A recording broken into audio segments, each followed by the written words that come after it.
जिस भरत भूषण तिवारी की तथाकथित फेक एनकाउंटर बिहार पुलिस ने 17 जून को किया, एक साल पहले का उसका वीडियो है जिसमें वो अपने ग्रामीण लोगों के साथ। तो सबसे बड़ा समस्या यहाँ पे ये है कि हम लोग जो यहाँ पे अभी खड़े हैं, तो जिस चाहिए कि हम लोग जो यहाँ पे बसाया जा रहा है लोगों को, जिनके लिए हो रहा है, तो थोड़ा और बेहतर से हो।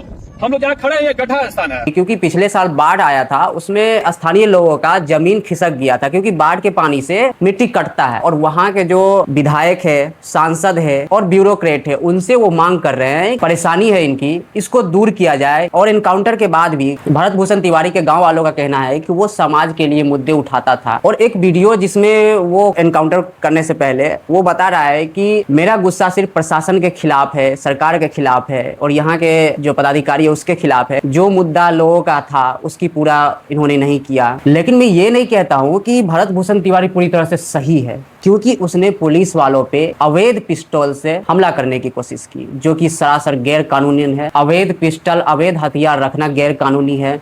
लेकिन मैं ये कहता हूं कि जब कोई व्यक्ति गैर कानूनी कामों में लिप्त है, उसको सजा कानून के हिसाब से मिलनी चाहिए। संविधान में अलग अलग प्रोविजन है उसके लिए, तो उसके हिसाब से उसको सजा मिलनी थी। लेकिन जब वीडियो में ये साफ साफ दिख रहा है कि वो अपना पिस्टल फेंक दिया था, तब पुलिस वालों ने निहत्थे भरत भूषण तिवारी पे एनकाउंटर क्यों किया। और पुलिस का बयान ये है कि पुलिस ने अपने बचाव के लिए भरत भूषण तिवारी पे गोली चलाया। क्या ये पुलिस का, बिहार पुलिस का एक स्टेटमेंट है? दूसरा बात ये है, अपने गांव के जिस परेशानी, जिस इशू को वो उठाता था, बाढ़ के इशू को, आरा के सांसद है वो है कम्युनिस्ट पार्टी से। शाहपुर विधानसभा क्षेत्र, जिस क्षेत्र में उसका गांव आता था, उसका विधायक है बीजेपी से। हम जानते हैं क्योंकि कम्युनिस्ट पार्टी कभी भी गरीबों के उत्थान के लिए काम नहीं करेगी, क्योंकि कम्युनिस्ट पार्टी का तो मुद्दा ही गरीब है। अगर गरीब गरीबी से ऊपर उठ गया तो फिर कम्युनिस्टों की बात कौन सुनेगा? इसीलिए कम्युनिस्ट कभी भी गरीब की मदद नहीं करेगा। अब आते हैं बीजेपी विधायक पे। अधिकांश बीजेपी विधायक अगर अपने दम पे चुनाव लड़े